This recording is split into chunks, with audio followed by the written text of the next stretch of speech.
तक जीव भगवान का भजन करके भगवान को प्राप्त नहीं कर लेता, तब तक उसे स्वप्न में भी शांति नहीं मिलेगी। क्योंकि हमारे मन में, इंद्रियों में एक भ्रम बैठ गया है कि अशांति होती है कामना से और कामना की पूर्ति से शांति होती है। ऐसा भ्रम बैठ गया है। कामना अशांत करती है तो सबको पता है, विचलित कर देती है। पर कामना के त्याग से शांति मिलती है। भगवान ऐसा कहते हैं, त्यागात शांतिरनंतरम। जब हम अपनी कामना का त्याग कर देते हैं तो हमें शांति मिल जाती है। और हमें भ्रम बैठ गया, कामना भोगों की हो, हम भोग लें तो शांति। इसलिए नाम जप करते हुए कामनाओं के त्याग की तरफ बढ़ें, कामनाओं की पूर्ति की तरफ नहीं। कभी पूर्ति नहीं हुई आज तक। इस संसार में जितने भी मरे सब अभाव में मरे, अभाव लेकर ही गए। पूर्ण तो वही हुआ जिसने भजन किया, जिसने अपने जीवन को भगवान के चरणों में समर्पित करके खूब डट के भजन किया, वही पूर्ण होके गया। नहीं तो यहां से सब अपूर्ण आशा, अपूर्ण कामना, अभावग्रस्त होकर ही मर के गए। जीवन क्षणभंगुर है, अभी है, क्षण भर बाद रहेगा या नहीं पता नहीं। यहां की सभी चीजें यहीं रह जाएंगी। फिर किस मोह में पड़कर इस छोटे से जीवन को आप भगवान के चरणों में समर्पित करके निश्चिंत क्यों नहीं हो जाते, निर्भय क्यों नहीं हो जाते। छोटा सा जीवन है, 70-80 वर्ष, उसमें भी 30-40-50 व्यतीत हो गए। पता नहीं 80 तक पहुंचेंगे कि नहीं। विचार करो,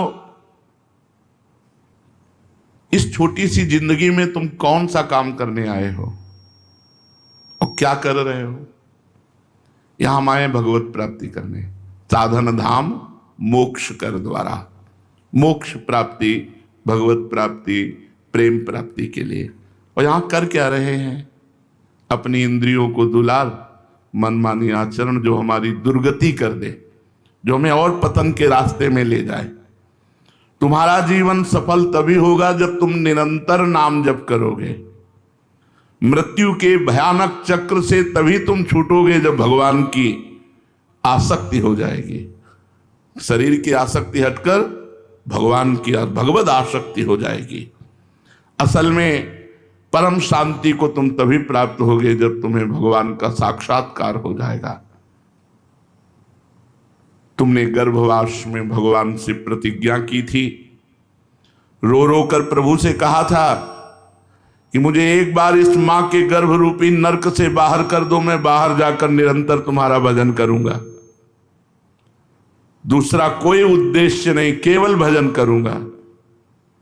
लेकिन इस भगवती माया के प्रभाव से अपनी प्रतिज्ञा भूल गए और फिर फंस गए। ये माँ, ये पिता, ये अमुक, ये अमुक, ये अमुक कार्य, अमुक भोग, अमुक चिंतन।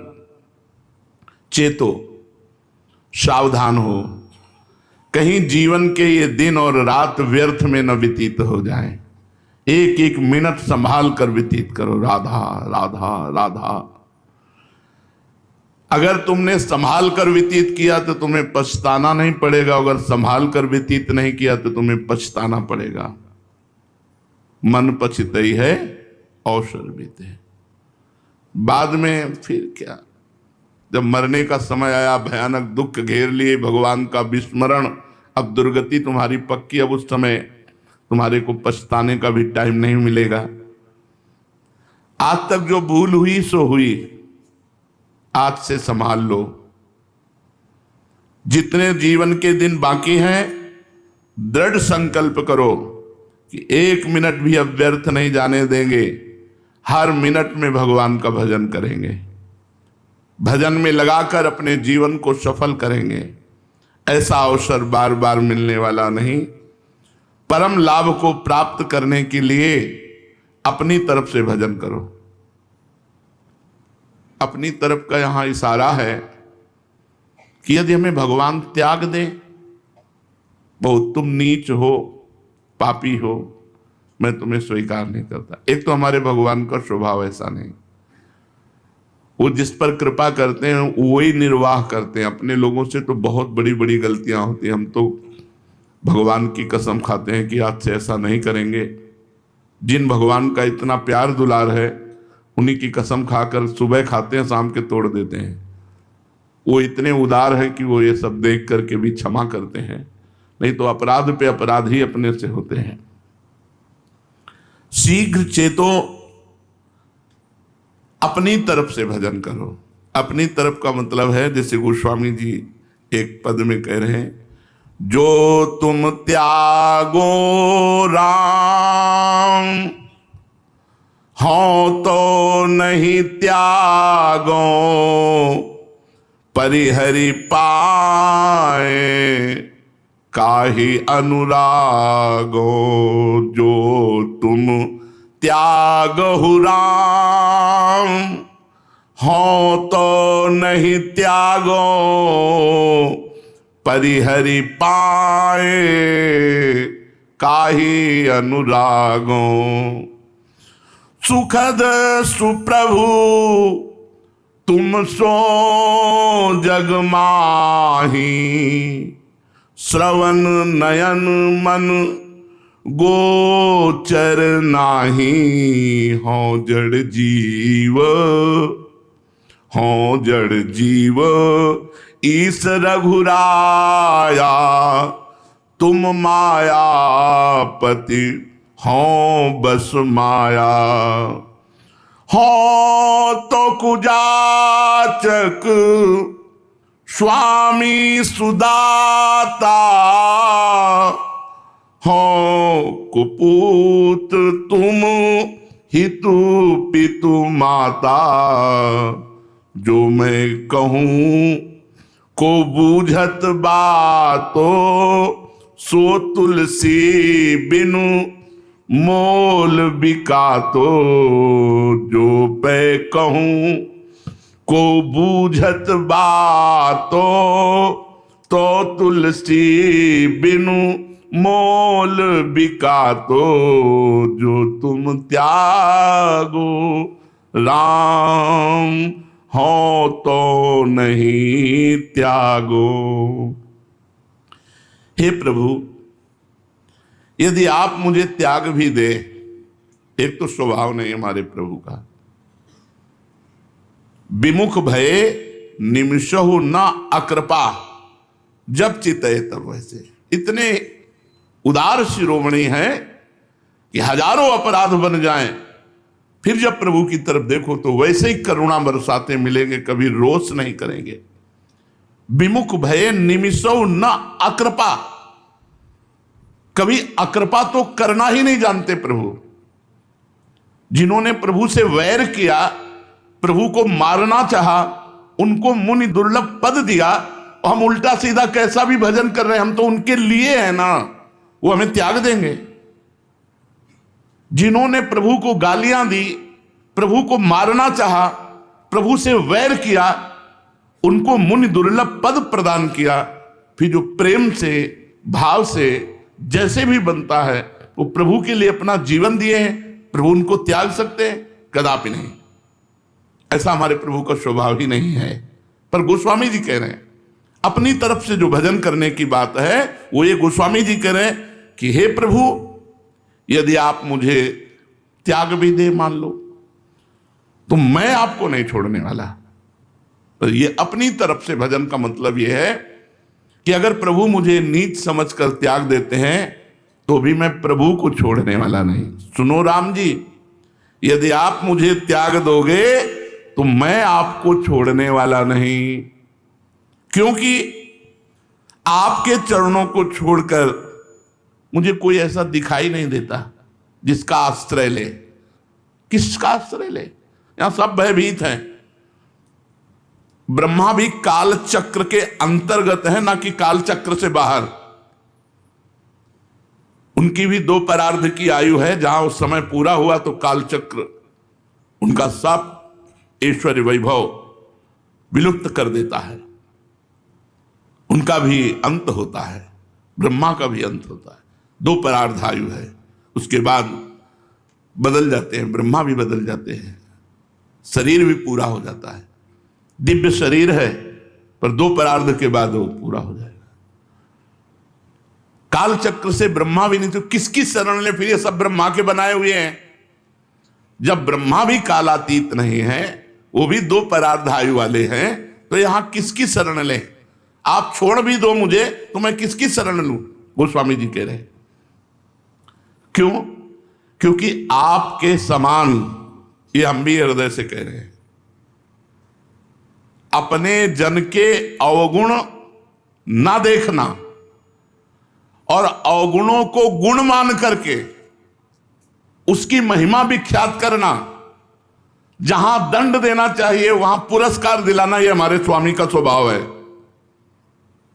अनुभव की बात कहते हैं, ये छाती की बात कहते हैं। हमारे प्रभु हरि का स्वभाव ऐसा है कि हमें पता है कि हमें दंड मिलना चाहिए, लेकिन वो पुरस्कार दे रहे हैं। हमें पता है कि हमें तिरस्कार मिलना चाहिए, वो नमस्कार दे रहे हैं, जगत से नमस्कार करा रहे हैं हमारे आचरण तिरस्कार योग्य, और वो नमस्कार करवा रहे हैं। पक्की बात कह रहा हूं।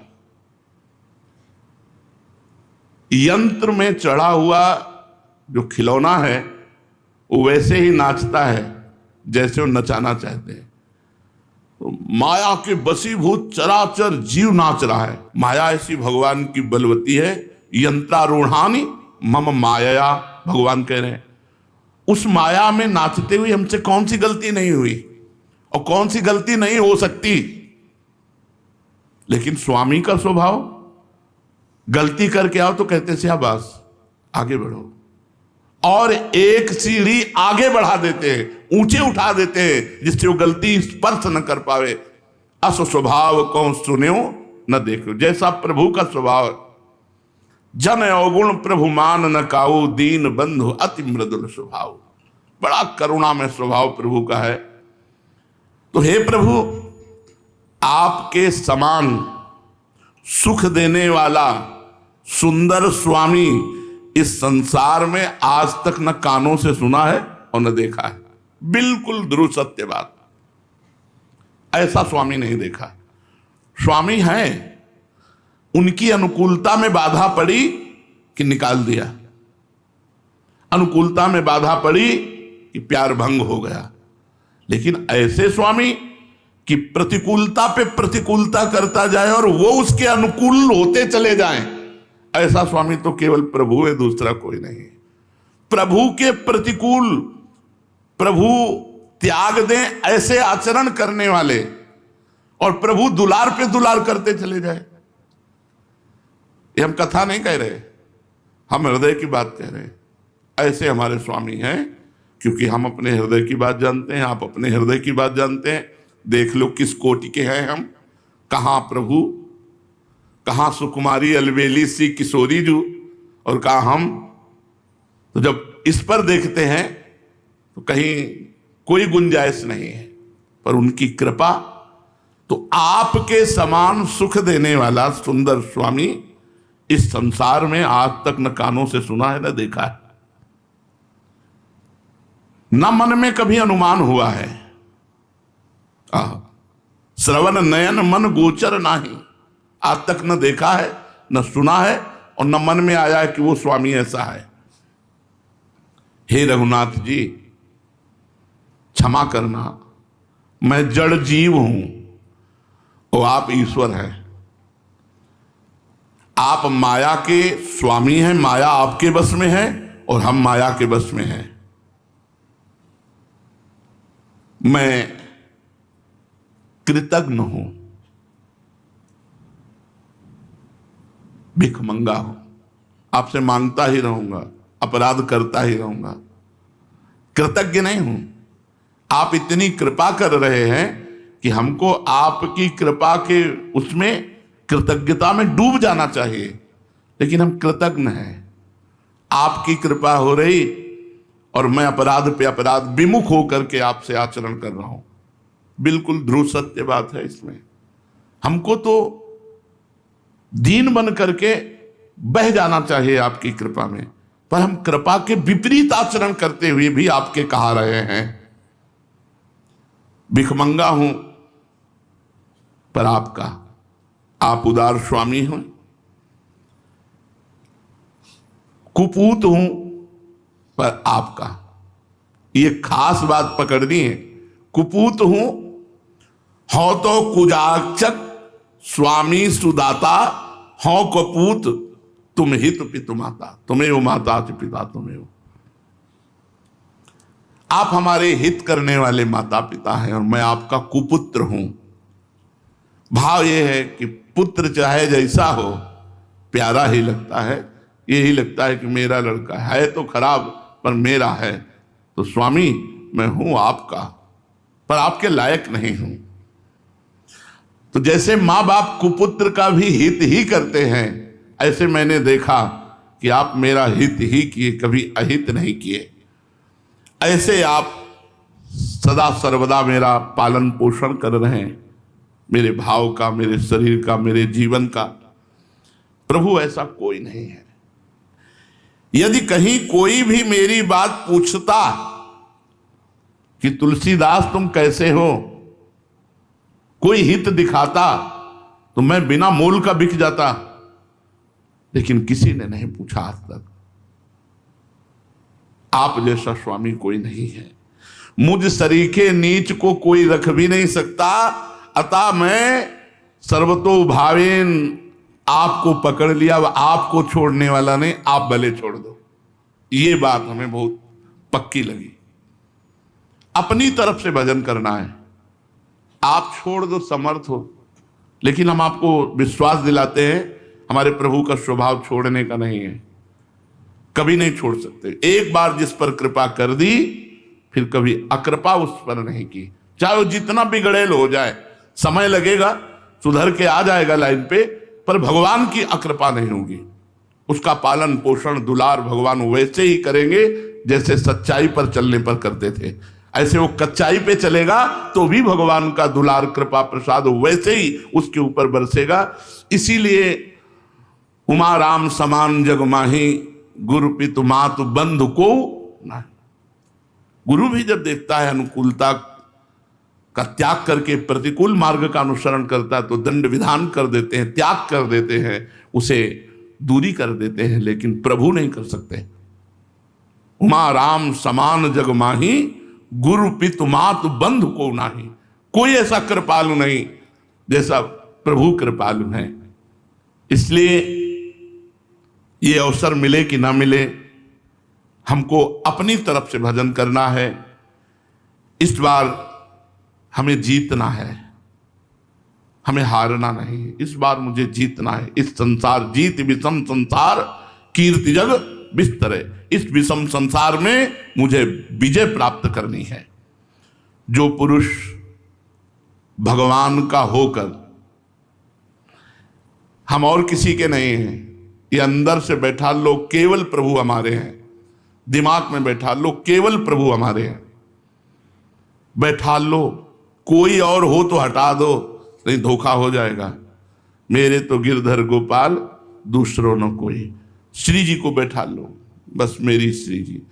आप बताओ है ना ऐसा? जिस दिन से सोचो कि आज से गलत नहीं करेंगे, 1000 बार गलत वैसे ही हो जाएगा। ऐसी विचित्र भगवान की माया है। तो हम लोग देखते हैं ये कि जिस दिन से हम ठानते हैं कि आज से नहीं करेंगे, वो दिमाग में छा जाता है, वो हमको भ्रष्ट कर देता है, वो हमको नष्ट कर देता है। हमारी सामर्थ्य नहीं है, चाहे जितनी कसमें खा लो। वो भीष्म जी नहीं है हम कि भीष्म प्रतिज्ञा की और पार कर गए, सुबह से शाम तक निभ जाए कृपा भगवान की। ऐसे हम कसम खाने वाले हैं, ऐसे हम दृढ़ प्रतिज्ञ हैं।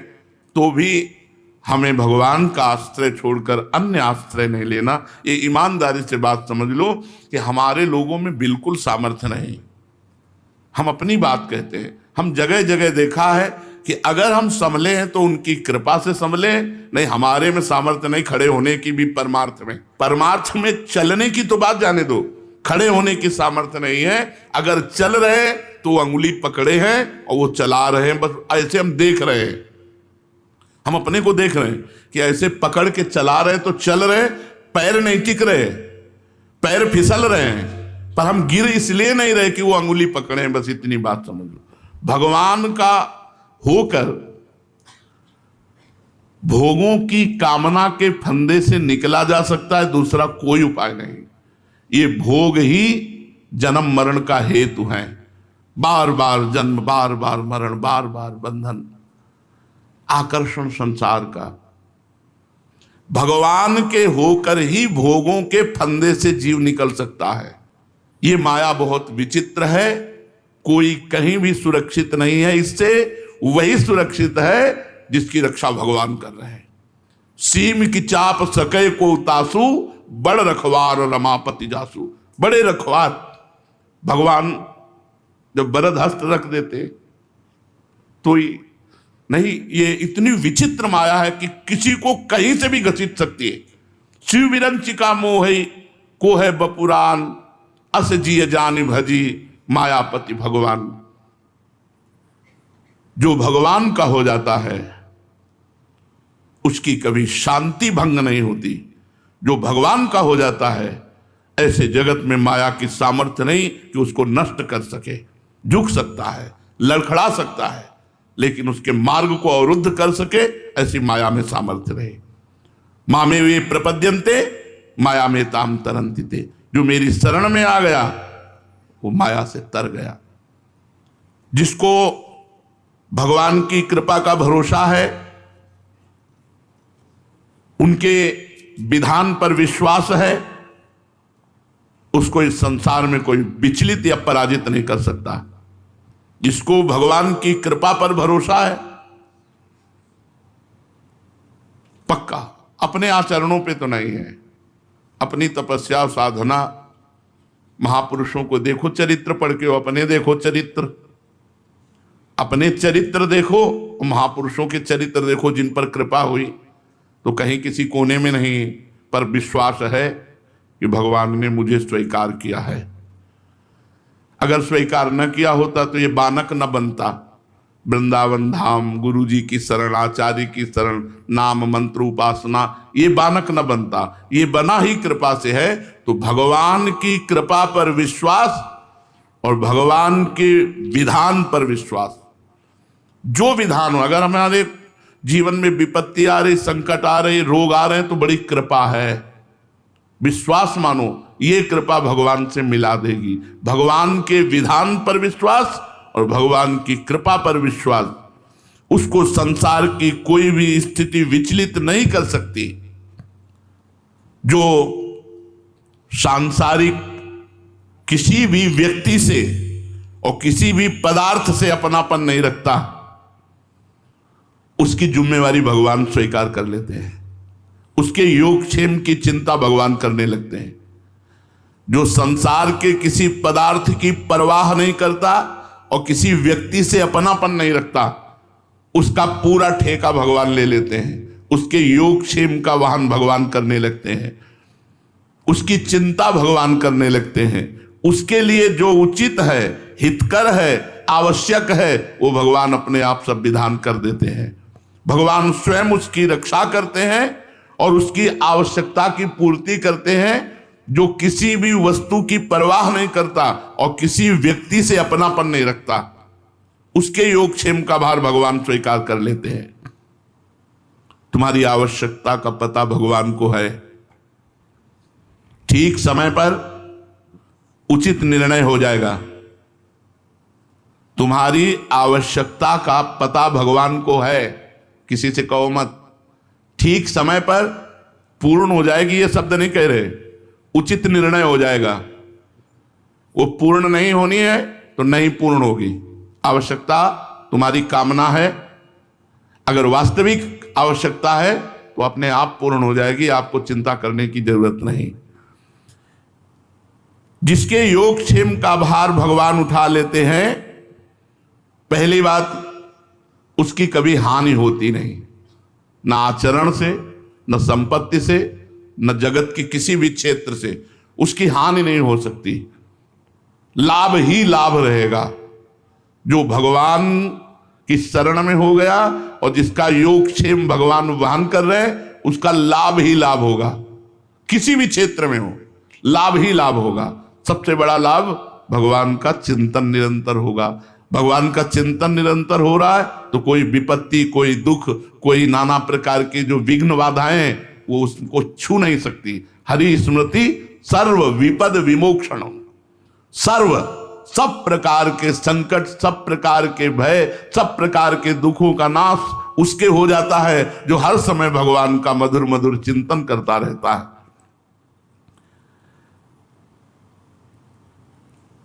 अब कोई प्रश्न कर सकता है कि मैं भगवान की शरण में भजन करता हूं, मेरी तो हानि हो गई। वो हानि ही नहीं है। नाशवान का नाश होगा, अविनाशी का नहीं। और वो हानि लाभ देने वाली होगी। सबने छोड़ दिया, सब सुविधा लुट गई, कोई हमारा नहीं, बढ़िया लाभ हो गया। अब भगवान के सिवा हमारा कोई नहीं।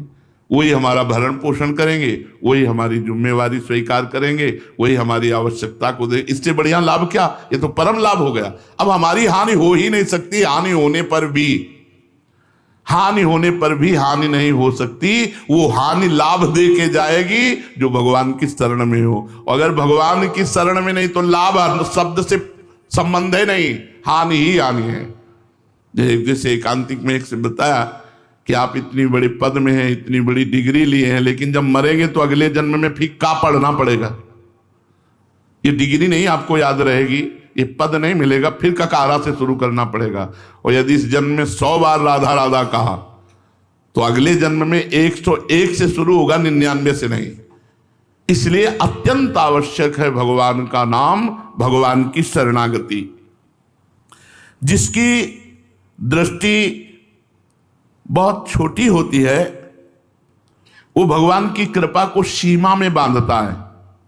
अगर भगवान की कृपा होती तो हमारा ये काम बन जाता, भगवान की कृपा होती तो ये आदमी हमको गाली क्यों देता, भगवान की कृपा होती तो हमारे शरीर में रोग क्यों होता, भगवान की कृपा होती तो हमें ये लाभ मिल जाता।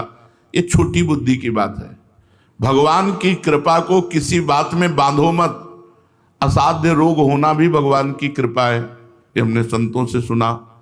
भगवान की कृपा से सबका संबंध छूट जाना, ये भगवान की कृपा से सब वस्तुओं से राग मिट जाना या सब वस्तुओं का नष्ट हो जाना बड़ी कृपा का स्वरूप है।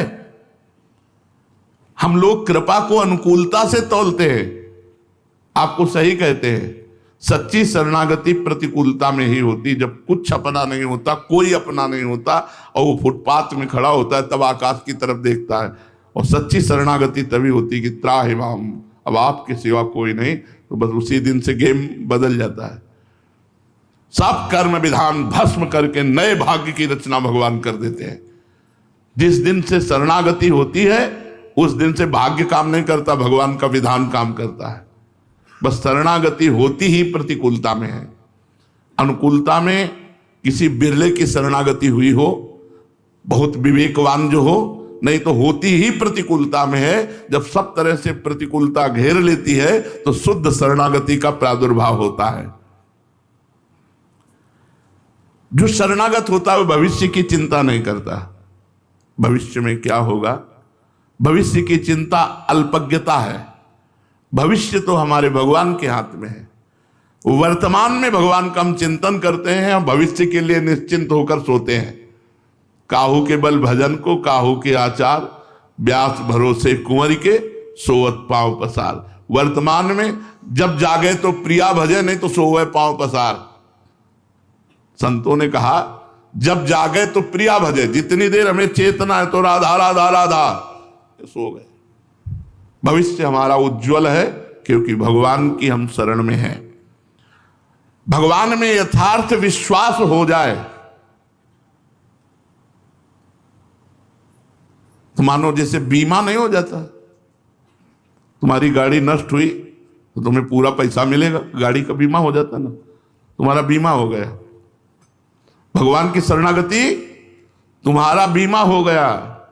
अगर तुम गिरते भी हो ना, बीमा में क्या होता है, बोले तुम्हारी गाड़ी का बीमा हुआ और गाड़ी नष्ट हो गई तो पैसा मिलेगा ना।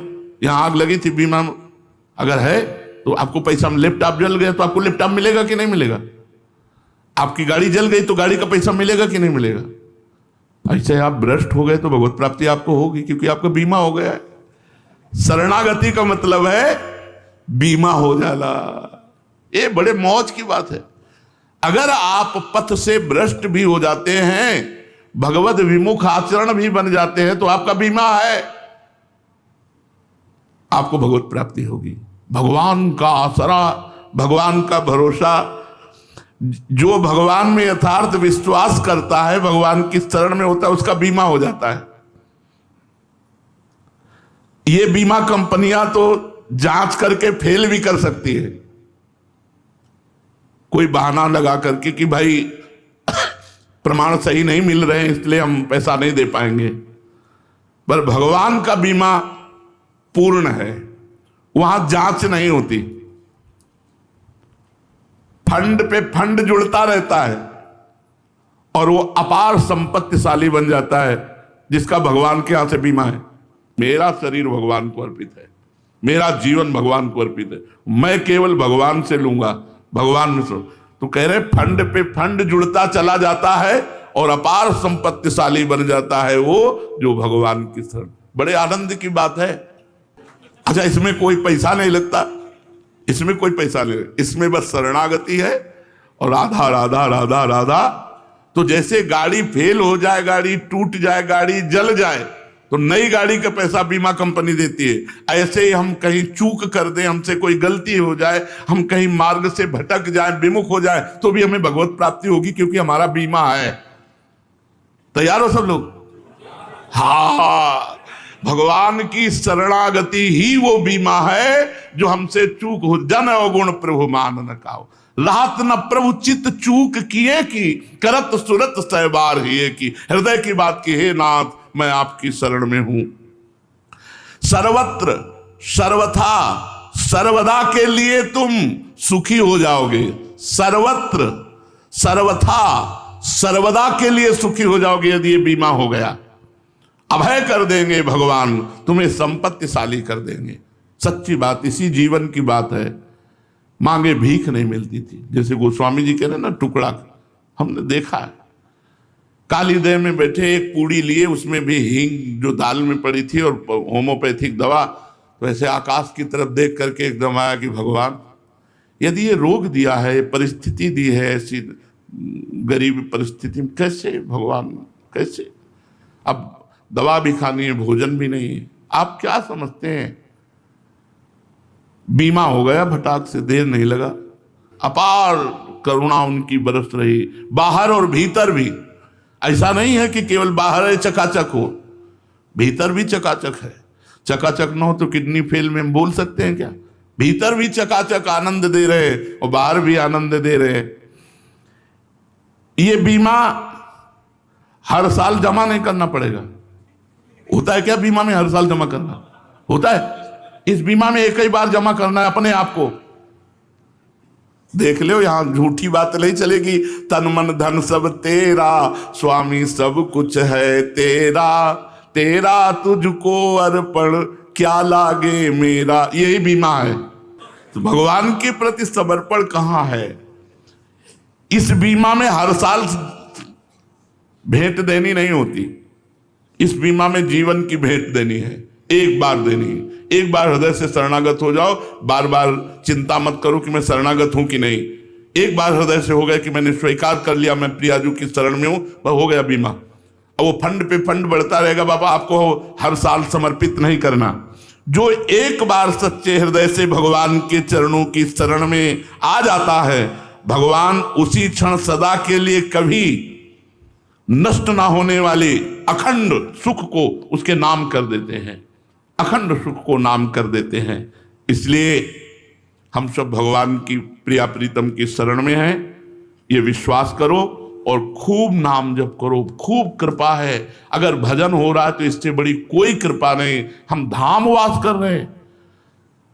हम हर समय याद करने के लिए अपने सामने लिखा है, ये श्री वृंदावन धाम है। वृंदावन धाम में हम वास कर रहे हैं।